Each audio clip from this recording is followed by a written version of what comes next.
नमस्कार दोस्तों, कुछ बिंदुओं पर हम इस वीडियो में अगले 5-10 मिनट में चर्चा करेंगे। मुख्यतः आपके जो कमेंट्स आते हैं उनको लेकर, रीट और आगामी फर्स्ट ग्रेड को लेकर। तो दोस्तों, जैसा कि आप सभी तैयारी कर रहे हैं, जानते हैं कि आगामी 20 जून रीट एग्ज़ाम की जो है वो तय की हुई है। परंतु कई विद्यार्थियों के मन में ये सवाल आता है कि जिस हिसाब से CBSE बोर्ड की परीक्षा स्थगित हुई है और राजस्थान RBSE बोर्ड की परीक्षाएं आगे खिसकी है, स्थगित हुई है, तो उस हिसाब से क्या रीट जो है वो 20 जून को होगी। अब ये सवाल फिर से आने लगा, जैसे 25 अप्रैल के लिए था। तो मेरा यहाँ पे ये कहना है कि जब तक, वही बात है जो हम कहते आए हैं, जब तक कोई ऑथेंटिक घोषणा नहीं हो जाए, हमें आगामी जो तारीख मालूम है वही माननी चाहिए। दूसरी बात कि जैसे पिछली बार कोरोना चल रहा था, उसके बावजूद भी बोर्ड की परीक्षाएं अति आवश्यक थी, इसलिए बोर्ड की परीक्षाएं हुई थी। तो ये कोई बड़ी बात नहीं है कि परीक्षा जो है वो हो जाए। तो इसलिए मेरा आप लोगों से विशेष निवेदन यही है कि आप अपने दिमाग से इस क्वेश्चन को एक बार निकाल के साइड में रख दें और सामने जो लक्ष्य है 20 जून का, उसी को जो है फाइनल मानते हुए उसके अनुसार अपना टाइम टेबल बनाएं कि किस तरह से हम 1 महीने में कोर्स पढ़ लेंगे, अगले में रिवीजन करेंगे, जो कुछ भी है आपका उस हिसाब से। तो फिलहाल मेरा यही कहना रहेगा आप लोगों से कि 20 जून ही मानिए। अगर आप 20 जून नहीं मानते हैं और ढीले ढाले बैठे रहे, समय निकाल दिया, बहुत सारे विद्यार्थी तो ऐसे हैं जिन्होंने जो परीक्षा आगे खिसकी थी उससे लेके अब तक रिदम बना ही नहीं है, वापस पटरी पे गाड़ी आई ही नहीं है। तो ये बहुत बड़ा नुकसान हो रहा है प्रिय विद्यार्थियों। परीक्षा जो है वो होनी तो है ही, ठीक है। 20 जून भी अब कोई ज़्यादा दूर नहीं है। मई और जून 1.5 महीना बचा है, मान लीजिए आप, मुश्किल से 1.5-2 महीने। तो इसलिए आप जो है 20 जून ही मान के तैयारी करें, क्योंकि अगर परीक्षा 20 जून को ही हो जाती है तो फिर आपके बड़ी मुसीबत हो जाएगी, अगर अभी आप ढीले ढाले बैठे रहे आगे के इंतज़ार में। और आप 20 जून के अनुसार तैयारी करते हैं और मान लो परीक्षा पुनः है कोई महीना 2 महीना चली जाए, तो आप ये मानो कि आपको बोनस तैयारी के रूप में मिला है। वो सब चीज़ें अभी कल्पनाएं हैं। इसलिए पहली बात ये क्लियर हो गई कि मेरा आपसे निवेदन रहेगा कि 20 जून मानकर अपनी प्लानिंग बनाएं कि हमें इतने दिनों में कोर्स एक बार रिवीजन कर लेना है, अगले 15 दिनों में ये चीज़ें पढ़ लेनी है और अगले 5-7 दिनों में मुख्य मुख्य बिंदु पुनः रिवीजन कर लेने हैं। क्लियर। दूसरी बात, निराशा या मन नहीं लगना, ऐसा होता है। बहुत सारे विद्यार्थी कमेंट करते हैं कि मूड नहीं है, मन जो है ना वो लग नहीं रहा। ऐसे मूड ऑफ होने से कुछ जो स्टूडेंट्स हैं फीमेल, तो गर्ल्स स्टूडेंट थोड़ी इमोशनल ज़्यादा होती है, तो कमेंट लिखते हैं कि हमारा तो रोने का मन कर रहा है, कुछ समझ में नहीं आ रहा क्या करें। तो ये स्वाभाविक है। एक विद्यार्थी जब लंबे समय से तैयारी करता है और परीक्षा मान लीजिए जो है तय समय पे नहीं हो पाती और थोड़ी सी आशंकाएं और भी रहती है, तो मन नहीं लगना स्वाभाविक है। लंबे समय से आप एक ही एक काम कर रहे हैं स्टडी वाला, तो बोरियत स्वाभाविक है। तो आप कुछ हल्का फुल्का, जैसे कोई भ्रमण, कोई आसपास का कोई 1 दिन का प्रोग्राम रख लिया, कोई मंदिर कहीं चले गए, या कोई छोटा मोटा घर में प्रोग्राम रख लिया, कुछ छोटी मोटी पार्टी अपने परिवार के साथ में हल्का फुल्का कोई कर लिया, या फिर अपना रूटीन में थोड़ा सा चेंज कर लो। जैसे 1 दिन ऑफ रख लो, संडे को छुट्टी रख लो। हर लोग काम में छुट्टी रखते हैं, आप भी अपनी पढ़ाई में 1 दिन कोई छुट्टी अवकाश आधे दिन का 1 दिन का ले लो। उससे क्या है, थोड़ा आपको रिलैक्स फील होगा, क्योंकि हमेशा जो है वो चीज़ें अपन देखते हैं, एक जैसा रूटीन रखते हैं तो थोड़ी बोरियत आ जाती है। कुछ विद्यार्थी ये भी कहते हैं कि किताबों से ऊब गए, उन्हीं किताबों को पढ़ते पढ़ते थक गए, उनको देख के मन ही नहीं करता। जैसे हम एक ही एक प्रकार की मान लो रोज़ सब्जी खाते हैं तो ऊब जाते हैं ना, तो वैसे। तो हालांकि जो है ऊबने से तो काम नहीं चलेगा, आपको किताबों को पढ़ना होगा, किताबें आपका भविष्य संवारेगी, ठीक है। तो किताबों को माँ सरस्वती का प्रतीक मानते हुए, अपना मुख्य अस्त्र मानते हुए जीवन को कामयाब करने का पढ़ना तो होगा मन लगा के। मगर फिर भी कुछ मनोवैज्ञानिक उपाय ऐसे हो सकते हैं, जैसे मान लीजिए आप पढ़ने का तरीका बदल दीजिए। आप सीधे ही, होता है ऐसे कई बार, आपने मान लो पिछली बार भी रीट दी और कुछ किताबें आप वही किताबें अभी पढ़ रहे हैं, तो मन में थोड़ा सा वो परिस्थितियाँ वापस पैदा हो जाती है कि पिछली बार भी इनको पढ़ी थी और सफल नहीं हुए और अब इनको वापस पढ़ रहे हैं, मूड ऑफ हो जाता है कई बार। तो या तो कुछ पुस्तकें चेंज कर लें, और मान लो आप चेंज करने की भी स्थिति में नहीं होते, कई विद्यार्थी की पैसे लगेंगे, और जो किताब आपने पढ़ रखी है उसमें अंडरलाइन भी है तो उसको पढ़ना ईजी भी होता है, तो आप जैसे थोड़ा तरीका बदल दीजिए पढ़ने का। मान लीजिए आप केवल मौन रह के एक ही टेबल कुर्सी पे पढ़ते हैं, स्थिति बदल दीजिए। कभी छत पे सुबह सुबह मौसम अच्छा हो देख लीजिए, कभी कहीं खिड़की के पास बालकनी में बैठ के पढ़ लिया, थोड़ा घूम घूम के पढ़ लिया, थोड़ा बोल बोल के, या जैसे मान लीजिए मोबाइल में ही, कोई आपके और नहीं है तो मोबाइल में रिकॉर्ड कर लिया, उसको सुन लिया। ये कब, थोड़े थोड़े, जैसे एक आधा घंटा आप इस तरह से चेंज कर सकते हैं। या आप 2 लोग हैं तो उनसे डिस्कस कर लिया, या परिवार के सदस्य है कोई तो उनको कह दिया, लो मुझे ऐसा करो, ये प्रश्न पूछो, इसमें से कुछ भी पूछ लो, ये पार्ट है इसमें से पूछो, या आप उनको पकड़ के बोलो मैं कुछ सुना रहा हूँ सुनो। तो इस प्रकार से जो है आप थोड़े बहुत तरीके चेंज करके, जैसे दिन में आप पढ़ रहे हैं मान लीजिए 8 घंटे, तो 2 घंटे इस प्रकार का फार्मूला काम में ले सकते हैं, जिससे बोरियत कम आएगी। बुक्स चेंज कर सकते हैं, किताब को पिछले पृष्ठ से पढ़ें। कई बार ये होता है कि किताब को शुरू से पढ़ते हैं, बोर हो जाते हैं, किताब को उल्टी जो है पीछे वाले पार्ट से, लास्ट वाले पेज से पढ़ना शुरू करें, और इस बार उधर से शुरुआत तक आने की कोशिश करें। ये भी एक थोड़ा सा आपको परिवर्तन लाएगा।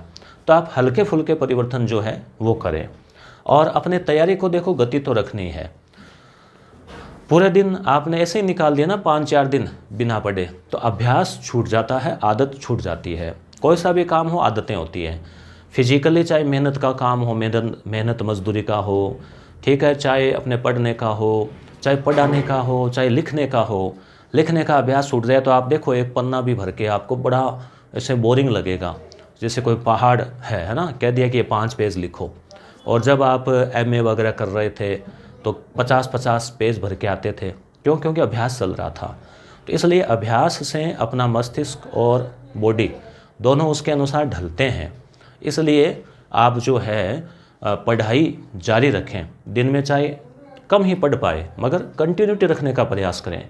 किसी दिन मूड ख़राब है तो भी ख़राब मूड में ही आप पढ़ लीजिए, तरीका चेंज कर लीजिए, वीडियो देख लीजिए यूट्यूब पे, वही तरीके जो मैंने बताए अभी आपको, परिवार के मेंबर, या आपने कोई और तरीका चेंज किया पढ़ने का, कैसे भी करके मगर जुड़े रहें पूरी तरह से। उससे आप जो है बाहर नहीं जाएं, एस्केप नहीं हो। दिन का 24 घंटे में से कुछ समय आपको डेली, चाहे मूड कितना ही ऑफ हो, उस दिन का बोल रहा हूँ मैं, उस दिन भी कोशिश करें कि ज़बरदस्ती पढ़ने बैठें और पढ़ें, ठीक है। तो उससे क्या होगा, फिर मूड अपने आप लगने लग जाता है। और मूड नहीं बन रहा तो वो ये मूड कभी नहीं बनेगा, क्योंकि मूड जो है ना उसको तो आरामदायक चीज़ें चाहिए, ठीक है। अब कह दिया कि लो व्हाट्सएप पे देखो मैसेज आए हैं, थोड़ा कुछ कॉमेडी पढ़ो, उसके लिए मूड बनाना नहीं पड़ता, ठीक है। हंसी मजाक मनोरंजन के लिए, मगर अच्छे काम के लिए मूड जो है वो हमेशा कभी बनता ही नहीं है, कभी कभार भले ही बन जाओ, उसको तो बनाना पड़ता है, ठीक है। अब विद्यार्थी पूछते हैं कि आगामी फर्स्ट ग्रेड कब आएगी। कुछ तो ये भी कह रहे हैं कि हम रीट को छोड़ के और इसमें लग जाएं क्या। अब देखो निर्णय तो सारे आपके ही है अंतिम रूप से, और लेंगे भी आप ही, मगर आप हमसे सुझाव पूछते हैं तो हम अपना अनुभव के आधार पर सुझाव दे दिया करते हैं। मानना नहीं मानना वो आपके ऊपर निर्भर है। आपको कुछ अपने निर्णय लेने में कुछ हम आयाम दे देते हैं, तरीके दे देते हैं, तो थोड़ी सुविधा रह जाती है। फर्स्ट ग्रेड कब आएगी, देखो पहले वाली फर्स्ट ग्रेड को ज्वाइनिंग मिल चुकी है, ठीक है। तो आगामी फर्स्ट ग्रेड आने के लिए रास्ता तो बन चुका है। अब आने के लिए कब आए, ऐसे तो कोई क्लियर तो कुछ कह नहीं सकते, मगर संभावना है कि मई में या जून में आ जाए, ठीक है, मगर कुछ क्लियर नहीं है। अब विद्यार्थी कन्फ्यूज्ड है वो कि हम फर्स्ट ग्रेड की तैयारी में लग जाएं क्या रीट को छोड़ के। उनसे मेरा तो निवेदन ये रहेगा कि नहीं, आप रीट पे ही ध्यान दीजिए, क्योंकि रीट तो 20 जून को हो जाएगी, उसके बाद आप फ्री है, फिर आप कर लेना फर्स्ट ग्रेड की तैयारी। दोनों के सिलेबस में भी ज़्यादा नहीं तो 30% सिलेबस तो काम आएगा ही।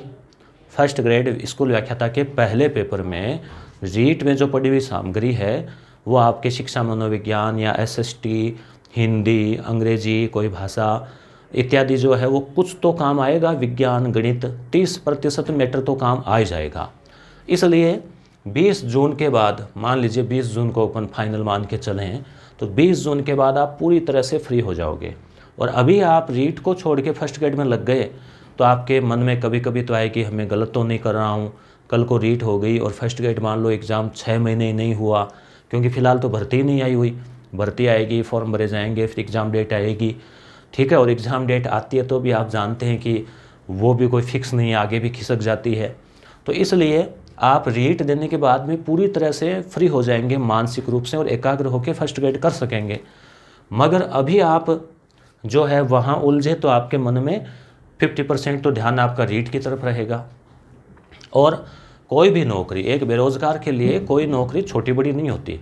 शिक्षक जो है वो सबसे आधार स्तंभ जो है, छोटे बच्चों को कक्षा 1 से 8 तक पढ़ाने वाला जो शिक्षक है वो एक तरह से नींव तैयार करता है भावी पीढ़ी की। तो नौकरी तो ये भी बहुत बड़ी है, रीट की भी, ऐसी बात नहीं है। इसमें भी नंबर ला के आप दिखाइए, चैलेंज इसको स्वीकार कीजिए। और हम अपने आप को बचाने के लिए, ऐसे सारे विद्यार्थी नहीं, कुछ विद्यार्थी ऐसे हो सकते हैं जो मान लीजिए कहते हैं नहीं रीट तो नहीं, हम तो सीधे फर्स्ट ग्रेड ही लगेंगे। अब आपका जुनून है और आपकी कोई आर्थिक आवश्यकताएं नहीं है, ठीक है, कोई आपके ऊपर अत्यधिक आर्थिक जिम्मेदारियां नहीं है, तो आप इंतज़ार कर सकते हैं फर्स्ट ग्रेड का भी। मगर आपके पर जिम्मेदारियां भी है, नौकरी लगना ज़रूरी भी है, तो आप, मेरा तो सुझाव ये रहेगा कि आप रीट पे ज़्यादा फोकस करें फ़िलहाल रीट के एग्ज़ाम तक। अब एक सब्जेक्ट पढ़ेंगे या सभी, ये भी विद्यार्थी पूछते हैं कि अभी 1.5-2 महीना है रीट का, तो एक सब्जेक्ट या 2 सब्जेक्ट पढ़े हैं, जैसे मान लो हिंदी, भाषा प्रथम द्वितीय, अंग्रेजी या संस्कृत, फिर मनोविज्ञान, फिर एसएस या फिर एक ही पढ़ें या सारे पढ़ें। तो मेरा तो आपसे ये कहना रहेगा कि आपको सारे सब्जेक्ट, या सारे नहीं तो कम से कम 2 या 3 तो पढ़नी चाहिए। मान लीजिए आपने केवल मनोविज्ञान उठाई और आप सोचते हैं कि हम इसको 7 दिन में पूरा करके रख देंगे, ठीक है, तो क्या होगा कि आपको अगले 7 दिन बाद ये लगेगा कि हिंदी नहीं पढ़ी, सामाजिक नहीं पढ़ी या विज्ञान गणित नहीं पढ़ी, तो आपको थोड़ा सा तनाव होगा। फिर अगले 7 दिन आप एक सब्जेक्ट को लेंगे तो जो पीछे छोड़ा उसको 15 दिन हो जाएंगे, ठीक है, फिर अगले में आपको 21 दिन हो चुके होंगे।